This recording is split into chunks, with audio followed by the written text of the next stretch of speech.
Hello and a very warm welcome. आज हम पढ़ने वाले हैं पॉजेसिव केस के बारे में। पॉजेसिव केस क्या है? पॉजेसिव केस हमें बताता है अधिकार या ओनरशिप के बारे में। जैसे मैं कहूँ कि एक बुक है तो उसका कोई ना कोई मालिक होगा। Whose book is this? ये किसकी किताब है? ये एक लड़का है Rama, so this is रामास book. ये किसकी किताब है? ये रामा की किताब है। This is रामास book. यहाँ जो मैंने रामास कहा है, एस लगाया है, ये प्लूरल के लिए नहीं है, ये पॉजेसिव केस के लिए है। पॉजेसिव केस बनाने के लिए हम यहाँ जो फर्स्ट सेंटेंस है, दिस इज रामास बुक, यानी रामा की किताब, ये रामा की किताब है। सो रामास, यहाँ पे जो एस है, एस के पहले एक कॉमा की तरह है, लेकिन ये कॉमा ऊपर की तरफ है, इसे हम कहेंगे एपोस्ट्रोफी एस। ये साइन है पॉजेसिव केस का। ये साइन जब हम लगाते हैं, ये हम पॉजेसिव केस को दिखाने के लिए लगाते हैं। ये पॉजेसिव केस का साइन है। पॉजेसिव केस हमें एक और चीज के बारे में बताता है, वो है संबंध के बारे में, नाउन और नाउन का। अगर मैं कहूँ मृत्यु यानी डेथ, महात्मा गांधी को हम सभी जानते हैं। अगर मैं डेथ और महात्मा गांधी को अलग अलग रखूं तो कोई भी प्रॉपर सेंटेंस नहीं बनता है। अगर मैं कहूँ कि महात्मा गांधी डेथ, तो हमें समझ आता है कि मैं महात्मा गांधी के मृत्यु की बात कर रही हूँ, महात्मा गांधी डेथ। तो यहाँ पर डेथ ओनरशिप के लिए नहीं आया है, यहाँ पर डेथ आया है संबंध बताने के लिए कि ये मृत्यु किसकी हुई है। ये मृत्यु महात्मा गांधी की हुई है। So that is generative case. इसे जेनेटिव केस कहते हैं, यानी पॉजेसिव केस को जेनेटिव केस भी कहते हैं। पॉजेसिव केस अधिकार के बारे में भी बताता है और ये नाउन और नाउन के संबंध के बारे में भी बताता है। इसके बारे में हम और डिटेल्स से पढ़ेंगे। Look at the following sentences. First is, this is Rama's book. Second, is that your brother's bat? Third, my uncle's house is not far from here. In each of these sentences, we see a pair of nouns, one of which is the name of the possessor and the other the name of thing possessed. A noun used to show possession is said to be in the possessive case. ये जो आपको sentences दिख रहे हैं, इन sentences में एक एक जोड़ी नाउन की है, यानी कि उनमें दो दो नाउन है एक एक सेंटेंस में। जैसे दिस इज रामास बुक, यहाँ पर दो नाउन है, रामा भी नाउन है और बुक भी नाउन है। इनमें से एक है पोजेसर। पोजेसर का मतलब होता है जो ओनर है, यानी जैसे बुक एक किताब है, उसका ओनर कौन है? उसका ओनर है Rama. So Rama is a possessor. Rama जो है वो पोजेसर है, यानी वो मालिक है। इसी तरह ब्रदर्स बैट में जो ब्रदर है वो बैट का मालिक है, वो उसका ओनर है। और जो चीज पोजेस्ड है, इसका मतलब है कि जो चीज का वो मालिक है। जैसे रामा किसका ओनर है? रामा बुक का ओनर है, तो बुक हो गया पोजेस्ड, यानी जो मालिक है उसे हम कहेंगे पोजेसर, और जो थिंग जिसका वो मालिक है उस चीज को हम कहेंगे पोजेस्ड। तो जो नाउन ओनरशिप दिखाता है, यानी कि वो ओनर है किसी चीज का, उसे हम कहेंगे पोजेसिव केस।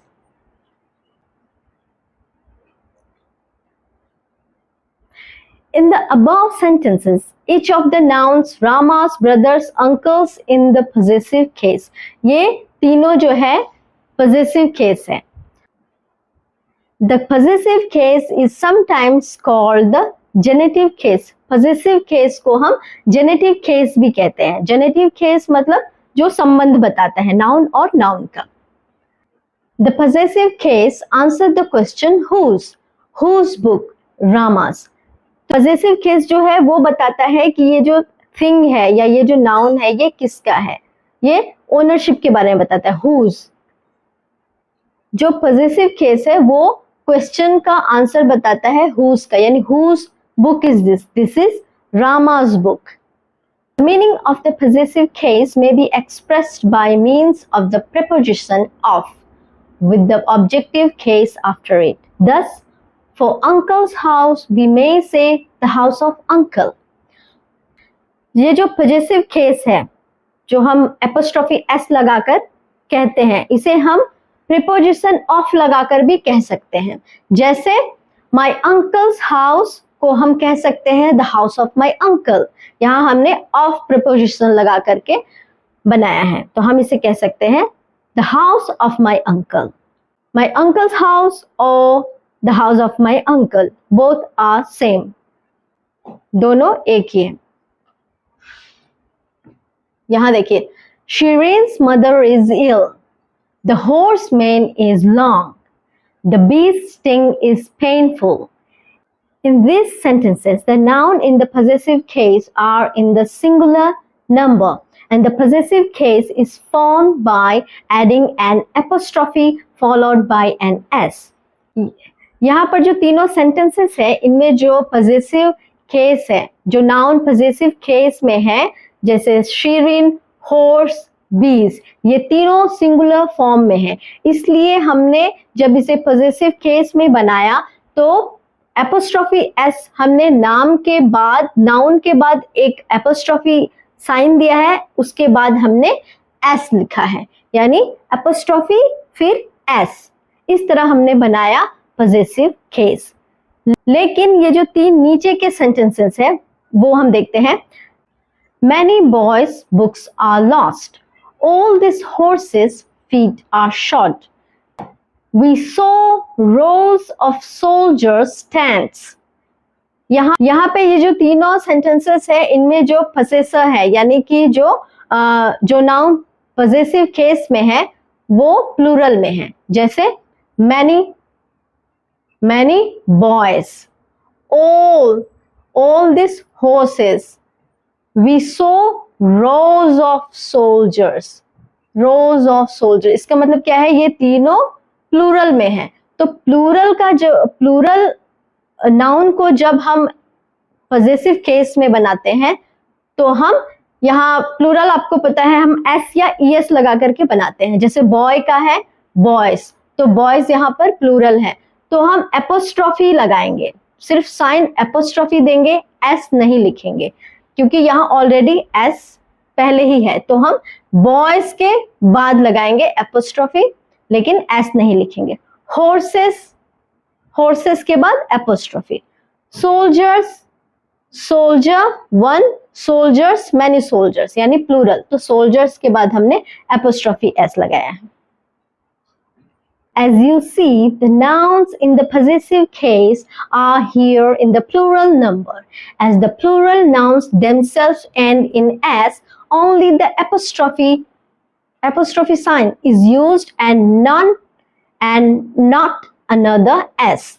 तो यहाँ भी यही बताया है कि अगर जो प्लूरल है उसमें ऑलरेडी s लगा हुआ है तो हम उसे possessive case में बनाने के लिए सिर्फ apostrophe ही देंगे, s नहीं लिखेंगे.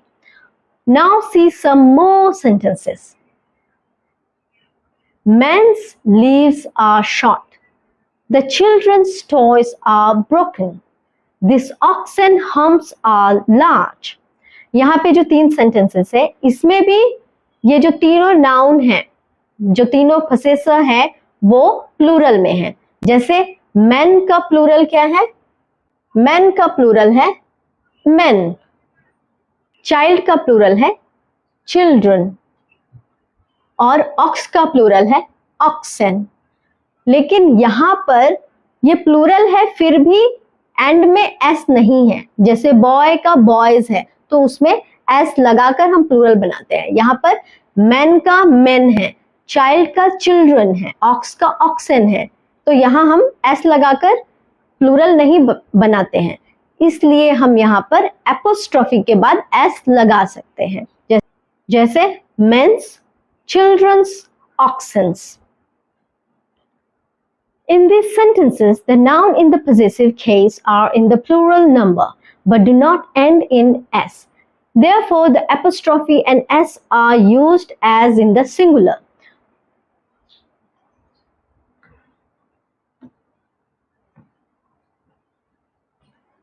The possessive case is chiefly used when the noun denotes some living thing. Thus we say children's toy, horse's feet, Mary's book.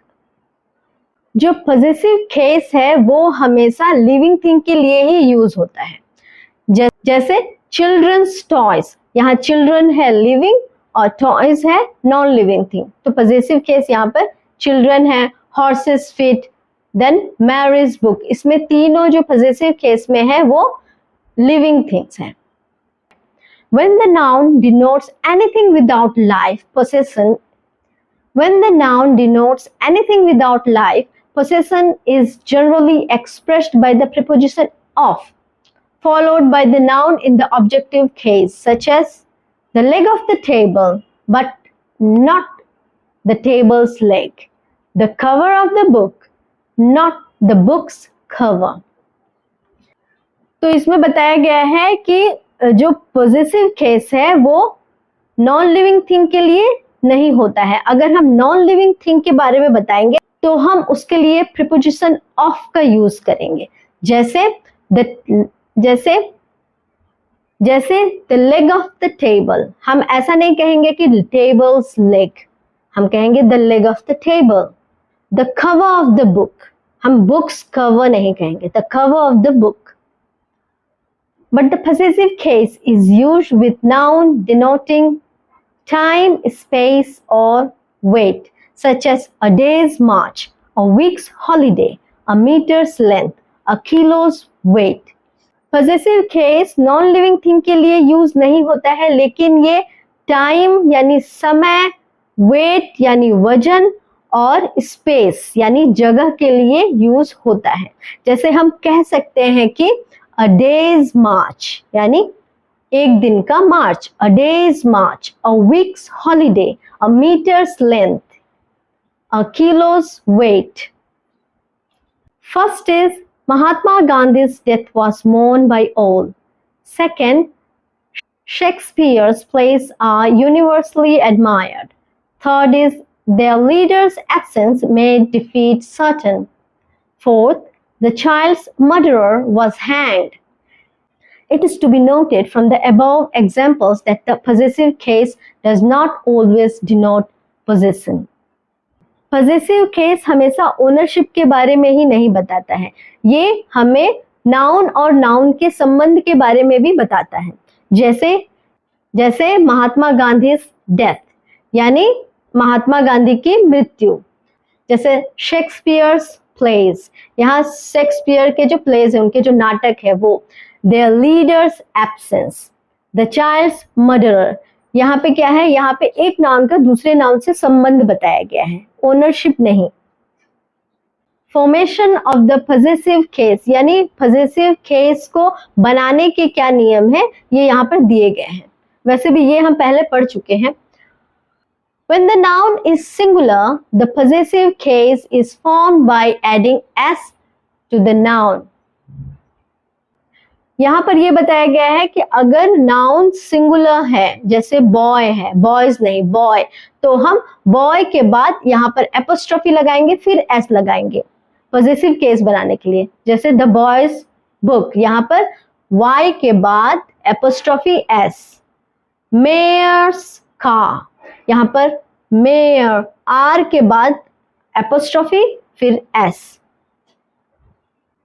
Note, the letter S is omitted in a few words where too many hissing sounds would come together, such as for conscience sake, for goodness sake. इसे हम conscience नहीं पढ़ेंगे, ये है conscience sake, for goodness sake. English में कुछ कुछ word ऐसे होते हैं जो S साउंड करते हैं, जैसे conscience, goodness. यहाँ पर भी एपोस्ट्रोफी लगेगा, S को हटा दिया जाएगा, एस हम नहीं लगाएंगे. जैसे कॉन्शियस, यहाँ पर एस जो है साउंड, एस साउंड ऑलरेडी है एंड में कॉन्शियस, तो हम सिर्फ एपोस्ट्रोफी साइन लगाएंगे, apostrophe. When the noun is plural and ends in s, the possessive case is formed by adding only an apostrophe, such as boys school, girls school, horse tails. अगर possessive case plural है तो हम सिर्फ apostrophe sign ही देंगे, S नहीं लगाएंगे। जैसे boys school, यहाँ पर बॉयज ये प्लूरल है तो हम सिर्फ एपोस्ट्रोफी लगाएंगे। Girls apostrophe, not S. When the noun is plural but does not end in s, the possessive case is formed by adding s, such as men's club, children's book. अगर कोई possessive case plural है लेकिन वो s के साथ end नहीं करता है, यानी उसके end में s नहीं होता है, तो हम apostrophe s लगाएंगे। जैसे men यानी singular men, यहाँ पर s नहीं है तो यहाँ पर n है, men, तो हम यहाँ पर एपोस्ट्रोफी s लगाएंगे। चिल्ड्रन, चिल्ड्रंस बुक्स, तो हमने यहाँ पर चिल्ड्रन के बाद लगाया है apostrophe s। When a noun or a title consists of several words, the possessive case is attached only to the last word, such as the Nawab of Rampur's library. अगर कोई नाउन या title बहुत सारे words के साथ में हो और वो पॉजेसिव केस में है, तो हम पॉजेसिव केस का जो साइन है एपोस्ट्रोफी एस, वो हम लास्ट वाले वर्ड के साथ में लगाएंगे। जैसे the Nawab of Rampur's library, तो यहाँ पर जो रामपुर है वो लास्ट में, ये जो वर्ड है ये लास्ट में है, तो हम यहाँ पर एपोस्ट्रोफी एस लगाएंगे। Rampur's library, the Nawab of Rampur's library. I saw it at Asquith and Lords. यहाँ पर दो नाउन है लेकिन हमने लास्ट वाले नाउन में लगाया है apostrophe s. When two nouns in the possessive case are in apposition, apostrophe with s is added to the last only, such as for thy servant David's sake. यहाँ servant और David जो है ये दोनों ही possessive case में है, ये दोनों नाउन है और एक दूसरे से बिल्कुल करीब है। तो यहाँ पर हम जो डेविड है ये सर्वेंट के बाद है, सर्वेंट के बाद आया है, तो हम उसमें एपोस्ट्रोफी एस लगाएंगे। सर्वेंट डेविड, ये एक ही के लिए है, जैसे डेविड ही सर्वेंट है तो सर्वेंट डेविड्स, तो यहाँ हमने डेविड में लगाया है apostrophe S. When one noun is qualified by two possessive nouns, both must have the possessive sign unless joint possession is indicated, such as gardeners and Green's histories, Goldsmith and Cowper's poems, Karim's and Rahim's biscuits. यहाँ पर बताया गया है कि जैसे कोई noun है और उसके दो पॉजेसिव केस हैं, जैसे एक नाउन है हिस्ट्री, हिस्ट्री के दो पॉजेसिव केस है, यानी कि गार्डनर और ग्रीन, इन दोनों की हिस्ट्री अलग अलग ही पर दोनों की हिस्ट्री, तो हम दोनों में एपोस्ट्रोफी एस लगाएंगे क्योंकि ये दोनों की कोई एक चीज नहीं है जिसके दोनों मालिक हैं। ये हिस्ट्री है लेकिन गार्डनर्स की भी हिस्ट्री है और ये गार्डनर जो है उसकी भी हिस्ट्री है और ये ग्रीन की भी हिस्ट्री है, तो हम गार्डनर्स और ग्रीन्स कहेंगे, यानी दोनों में एपोस्ट्रोफी एस लगाएंगे। जैसे हम लास्ट वन देखेंगे, करीम्स एंड रहीम्स बिस्किट्स, जो बिस्किट्स है वो रहीम की भी है और वो करीम की भी है, तो हम कहेंगे करीम की भी बिस्किट और रहीम की भी बिस्किट। हम ये नहीं कहेंगे करीम और रहीम की बिस्किट। अगर हम करीम और रहीम की बिस्किट कहेंगे तो हम एंड वाले जो वर्ड है, एंड वाला जो नाउन है, हम उसमें लगाएंगे। जैसे करीम और रहीम की बिस्किट, तो हम रहीम्स में लगाते हैं, लेकिन यहाँ मैंने कहा करीम्स की बिस्किट, करीम की भी बिस्किट और रहीम की भी बिस्किट, तो यहाँ दो अलग अलग पॉजेसिव केस हैं, एक नाउन के दो अलग अलग पॉजेसिव केस है, तो हम यहाँ कहेंगे करीम्स एंड रहीम्स बिस्किट्स। उसी तरह गोल्डस्मिथ्स एंड काउपर्स पोएम्स, यानी गोल्डस्मिथ का भी पोएम्स है जो कोई एक राइटर होगा, गोल्डस्मिथ पोएम्स, और काउपर्स पोएम, काउपर्स का भी पोएम्स है, यानी दोनों के अपने अपने पोएम्स हैं।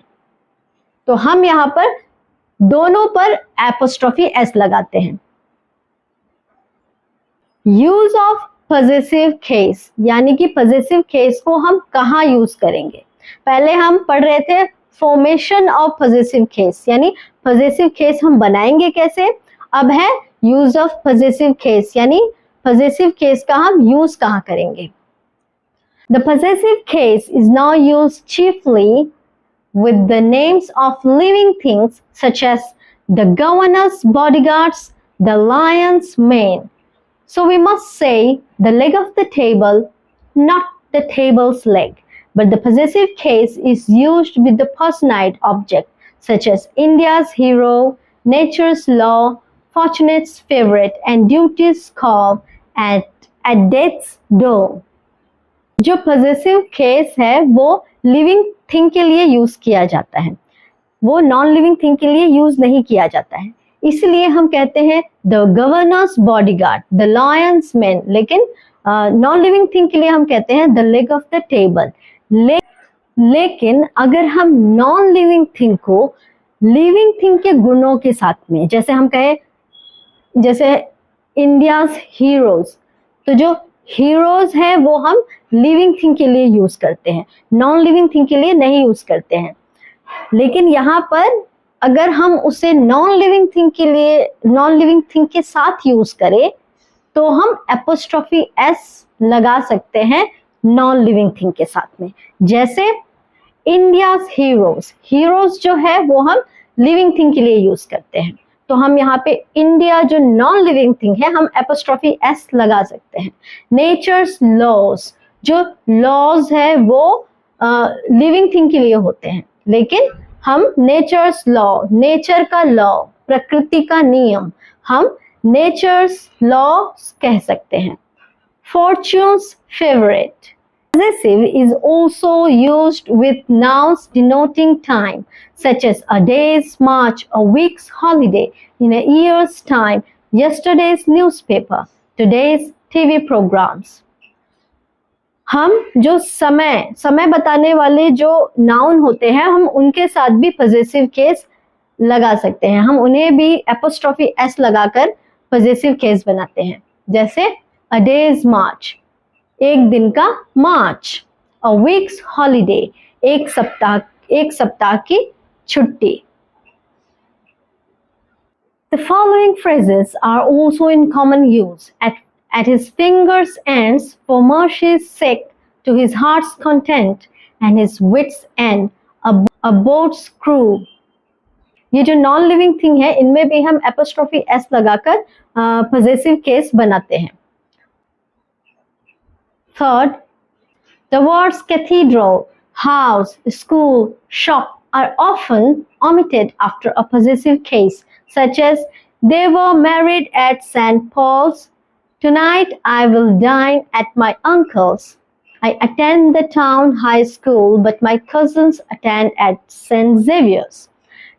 कभी कभी हम possessive केस के बाद कोई ऑब्जेक्ट यूज नहीं करते हैं, जैसे यहाँ पर है They were married at St. Paul's. St. Paul एक बहुत बड़े चर्च का नाम है, तो मुझे ये बोलने की जरूरत नहीं है कि they were married at St. Paul's Church। मैं अगर कहूँ they were married at St. Paul's तो ये भी सही है। Tonight I will dine at my uncle's. आज मैं अपने अंकल के घर खाना खाऊंगा। तो अगर मैं यहाँ पर ये नहीं कहूँ कि I will dine at my uncle's house, I just omitted, यानी अगर मैं उसे हाउस को हटा दूं, हाउस नहीं कहूं, वो इसके बावजूद भी एक सही सेंटेंस होगा। When you are in doubt whether to use a noun in the possessive case or with the preposition of, remember that as a general rule, the possessive case is used to denote possession or ownership. Thus, it is better to say the defeat of the enemy than the enemy's defeat, even though no doubt as to the meaning would arise. अगर आपको confusion है कि आप noun को possessive case में बनाएंगे apostrophe S लगाकर या प्रीपोजिशन ऑफ लगाकर बनाएंगे तो आप बस एक बात ध्यान में रखिए कि जो पॉजिटिव केस है वो ओनरशिप के बारे में बताता है। अगर आपको ऐसा लगेगा कि यहाँ कोई ओनरशिप नहीं है तो आप ऑफ लगाकर वो सेंटेंस बनाएंगे। जैसे it is better to say the defeat of the enemy than the enemy's defeat. Enemy's defeat कहने से बेटर है कि आप कहें the defeat of the enemy. Sometimes, however, a noun in the possessive case has a different meaning from a noun used with the preposition of, such as the Prime Minister reception in New Delhi means a reception held by the Prime Minister in New Delhi. कभी-कभी अगर हम किसी noun में case लगाकर possessive case लगाकर बनाएंगे तो उसका मीनिंग अलग हो जाएगा, और अगर हम ऑफ लगा के बनाएंगे तो उसका मीनिंग अलग हो जाएगा। जैसे prime minister reception in new Delhi means a reception held by the prime minister in new Delhi, यानी जो प्राइम मिनिस्टर हैं उन्होंने एक आयोजित किया है रिसेप्शन वहां के न्यू दिल्ली के लिए। The reception of the prime minister in new Delhi means the manner in which the people welcome him when he entered new Delhi, यानी कि प्रधानमंत्री के लिए वहां के लोगों ने एक रिसेप्शन आयोजित किया है। यहाँ अगर आप देखें तो दोनों सेंटेंसेस में जो मीनिंग है वो अलग अलग है। पहले वाले में जो रिसेप्शन है वो प्राइम मिनिस्टर ने किया है, और सेकंड वाले में जो न्यू दिल्ली के लोग हैं उन्होंने उनके स्वागत में एक रिसेप्शन आयोजित किया है। The phrase the love of a father may mean either a father's love of his child or a child's love of his father. ये एक फ्रेज है the love of a father, यानी पिता का प्रेम। तो ये इससे दो मीनिंग होंगे, या तो वो लड़की का अपने पिता के प्रति यानी the girl's love for his father, और सेकंड होगा father's love for his daughter, यानी कि उस पिता का प्यार अपनी बेटी के लिए। अगर आपको ये वीडियो अच्छा लगा तो आप इसे लाइक और सब्सक्राइब जरूर कीजिए, और शेयर करना बिल्कुल भी मत भूलिए।